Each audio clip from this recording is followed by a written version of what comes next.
Welcome to the Key to All of This with Tim and Dylan. We're back again. What's up, Tim? Hanging in there, feeling good. Recovered from May the 4th be with you, and currently having a little sadness now that Revenge of the 5th is over too. So yeah, hanging in there. But now we've got Revenge of the 6th. It's true, yeah. Yeah. And then episode 7. Episode May 7. Yep. Episode 8 is so just going to constantly keep going.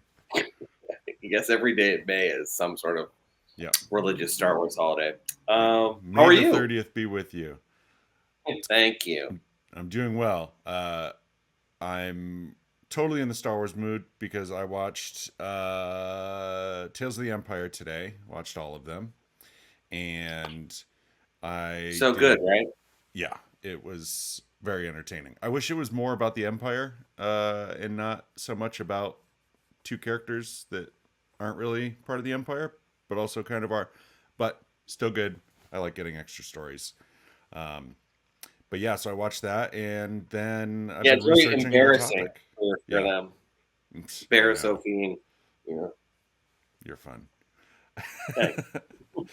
So today we're not talking about Tales of the Empire, but we're talking about the Mos Eisley Cantina, Chalmun's Spaceport Cantina on Tatooine.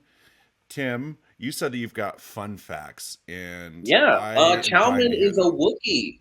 It's a Wookiee, which I think is my first fun fact. Makes sense why Chewbacca's there. In the early drafts of Star Wars, even including the 13-page treatment, it's included right there in big George Lucas font that there would be a great cantina scene where Obi Wan Kenobi would use a laser sword and as part of a fight. So, it's a set piece early on. And they really, do such a great job of it. One of my favorite facts is that it was filmed in like 3 different locations.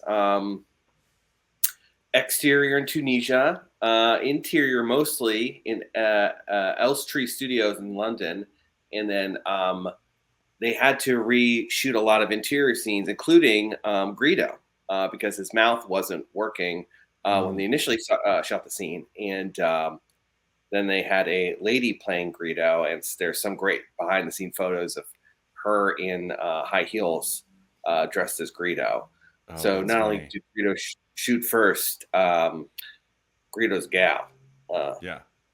I think I've seen someone make a custom action figure of that version of Greedo, and it's just regular Greedo but with high heels on. That's great. I mean, that's a Greedo in my heart, to be honest. Yeah, I'm not going to picture Greedo any other way. But I didn't understand what the reference was at first, but now I know. You didn't know about the person dressing as her, but you envisioned Greedo as a woman this whole time. Yeah. Yep. 100%. I've got a question for you. Because in the special editions of New Hope, we see the scene with Jabba, and there are other it looks like two identical people, like in exactly what Greedo is wearing. Do you think this is like an outfit the species wears, or was it just like we need more of this?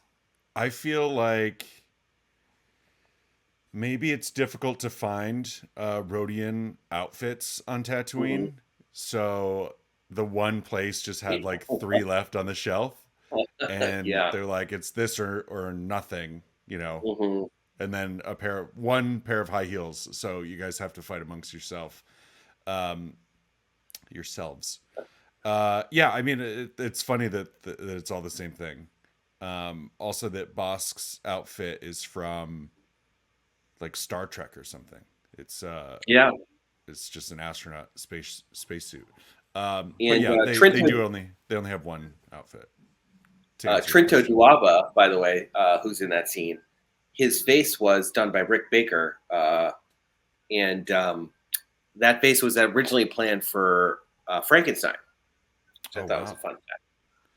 That's very, very fun. Yeah. I have a question for you. Sure. So we're talking about Obi-Wan cutting Ponda Baba's arm. Do you feel that is out of character for Obi-Wan to just be like, yeah, I'm just going to cut you, rather than being like, hey, let's relax. Let's calm this down. Instead, he's just like, violence. I do think it is a little out of character, but I also think it's like late stage Obi-Wan Kenobi, where he's like, well, I've been in hiding. I've been trying to hide my Jedi, identity for so long. So I'm going to whip out this lightsaber. Instead, I'm going to whip out my lightsaber rather than just being like, we don't need any problem here. Like, yeah. You could just say I'm just a normal guy. I don't have like force. He's literally using the mind trick in front of like 7 different stormtroopers on one stormtrooper. Yeah. So I think he's just kind of like given up on like hiding himself, and and I do think it's a little. I mean, we see how he wields a lightsaber in the prequel. Yeah. Prequels in the animated series, you don't have to like disarm people. Literally, you can chop off their, the top of their gun or something like that. So it was very surprising to me. I was wondering where you were going with chop off the top of their, and then there was a brief pause. Yes. Obi-Wan does bristles now. Yeah. Yeah. Wonderful. He's a moyer. So this place is known for being a wretched hive of scum and villainy. But the second that stormtroopers show up, bartender Wooher is like, yeah, they're over there. It's like immediately tells on them. Why would any of these people who are scum want to ever go back to this cantina? Yeah, he's going to tell on them. That is a little ridiculous. And I also think it's very... One of the things I also find ridiculous about that scene is that they're like 10 feet away from the stormtroopers. And he's like, yeah, they're right over there. And the stormtroopers literally walk for 2 seconds and they're gone. It's not like they're looking solely right at there. They don't like have any periphery at all, I guess, because they're helmets, that they're just like suddenly like running away. Well, maybe they're using the Force. They use Force speed in Revenge of the Sith, so maybe Obi-Wan's just bringing Obi-Wan just carrying Luke. Yep. Yep. Exactly. Yeah, that and so do you make that the no droids rule is related to the Clone Wars? I think that's kind of what we're getting now, and we even see that in Tales of the Empire, to bring that up again, where Grievous is basically on his onslaught of just being a psychopath. But yeah, I would assume, I think that's a good explanation for it because of how insane that all got. Obviously, they didn't know when they were first making the movie. But yeah, I think that's a good explanation for it. Yeah, and I think that's yeah, I do think so. I also love the Tales of the Empire for that scene.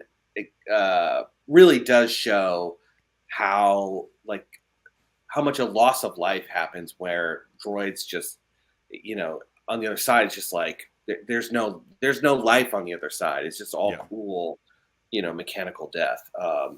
So yeah, love that. What do you think changed? So in 1977's version of Star Wars, no droids. And then essentially 10-ish years later for The Mandalorian, droids are like running ship. You got EV9 running bar, and it's nothing but droids basically allowed. What do you think changed everything? I think there's like a population decline almost. Don't you get that sense of like Tatooine has like lost a lot of people because it just kind of got unsafe? They're all on the Death Star. Yeah, that one touring bus landed on the Death Star. Oh wow, take a photo. Yeah. It's really sad. Yeah. Not only did we get EV9 in The Mandalorian, but we also got the return of R5D4, which Mm. basically, when it comes down to it, he's the key to all of this, because if he didn't explode, we wouldn't have Yeah. gotten Luke to meet everybody. There's a If lot it of R2D2 keys hadn't to all told of him, this. convinced him to literally blow up. Yeah. Yeah, Beep he did a boop. great job. And yeah. Um, I recently rewatched the original film, and it's so it's you really have to hold your tongue on a lot of these moments if you watch it with somebody who's never seen it before, because you really want to be like, well, R2D2 explains to him right here that he has to self detonate so that he can get chosen. So you know, you just to be like, okay, like let them watch the film. Like, you know, simply just watch make a the little film. note in your notebook and just say, hey, do you remember the time at the beginning when the droid blew up? Well, this is why. Remember R2D2? He's the round one. He's blue. And then the people are just gonna be This like, is Klieg I don't Lars's care. kid. Yeah, I don't care about this. No desire. Oh, in 30 years, Luke's gonna drink green milk. Um, just wait for it. You know, Just in wait. our marathon of Star Wars milk movies. Mhm. So we talked about this a little bit on the last episode. We were talking about Tales. What I think we wanted Tales of the Bounty Hunters, Tales of Jabba's Palace. I want Tales of the Cantina, and I don't want 3 episode story arcs. I just want 1 episode story arc, like one person witnessing Ponda Baba's arm get chopped off. Dr. Vezian leaving Jeddah to go to the bar, like go to the cantina. Just give me an episode of that, just them insane psychos. But the whole time, I need this playing in the background. I need some smooth Bith jizz just in my ears at all times, you know? God, don't Google that, for God's sake. Smooth Bith jizz. No, I think that's a great idea. Because I love jizz. That should just appear on the bottom of the screen right now. Yeah. Dylan, loves jizz. Yeah, for people watching this and listening that aren't necessarily Star Wars fans, that's the type of music that they play. That is jizz. Yeah, it usually, like, you know, they work their instrument for about 3 minutes to a big finale. Yeah. Do you love jizz? Yes, yeah. Oh, yeah. My wife secretly put jizz on our wedding playlist. And she bought me a record of jizz, you know, for my birthday a couple years ago. Wow. Did you consent to that record? My wife wasn't a big fan of it before, like when we first started watching Star Wars, but now she's a huge jizz fan. That's great. You know, most people never have that transformation. I'm really happy for you. Well, that's great. What else did I want to bring up? Oh, you want to keep going? They haven't shut us down by now. Yeah. When they were coming out with toys for the Cantina scene characters, they they named Ponda Baba Walrus Man. Oh, which yeah. I find really funny before they gave him a name. And then there was also Hammerhand and Snaggletooth, who were Moma, Nadon, and Sutton, respectively. Yak Face. And yeah, I just thought that was really, really funny that they're like, well, what does it look like? I don't know. This guy's a hammerhead. We got ourselves a walrus man. Yep. And Snaggletooth, because he got Snaggletooth. And my dad's name was Yak Face, so My dad's first name. I'm actually Yak Face Jr. Who named me. I'm number 2. Long line of Yak Faces to come. I love this. I love the Cantina. I think we need more of it. We got to meet Toro Calican in The Mandalorian. And I think Fennec Shand was in the Cantina as well. I think so. I'm trying to go back in my head. Yeah, I think so. Yeah, we need more of that. We need more of the Yeah. Cantina. Let's get Tales of the Cantina. We can get just I don't need there doesn't even need to be action. It could just be like watching Ponda Cheers. Baba or yeah.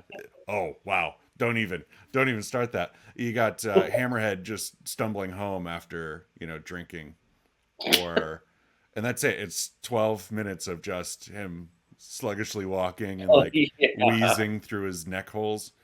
Hmm. I'm all about it. Um, my wife also got me a Mos Eisley Cantina bar sign for our bar, which Oh, I have nice. hanging up. And we've talked about this a lot, but Scum and Villainy in Los Angeles. You and I went to the grand opening of that, and we get 10% off every drink forever. I think I've lost my. I think it's somewhere. It's somewhere. I know it's somewhere, I but at least like I you can buy the drinks. yeah, I Next time. know where mine is, but it's somewhere in a fanny pack. Gotcha. So I have to find the fanny pack. But it's Yes. easier than finding a little drink token. Yes. I That's mean, all. That's all I've got for this, Tim. I'm trying to think. I think that's it. That's all I got too. Yeah. Wonderful. Well, thank you everybody for checking this out. We had our best video, our George Lucas April Fool's video, somewhere around close to 2,000 views. And that's very cool. I like that very much. Follow the show at tktaot, the key to all of this, anywhere on social media. Subscribe on YouTube, watch.tktaot.com. And check out our store, shop.tktaot.com. We've got some cool stuff. Well, and also may the force be with you, and And may the also with force be with you. you, Dylan. Yeah. And also with you, Tim. Aw, thanks. Don't mention it. You're welcome.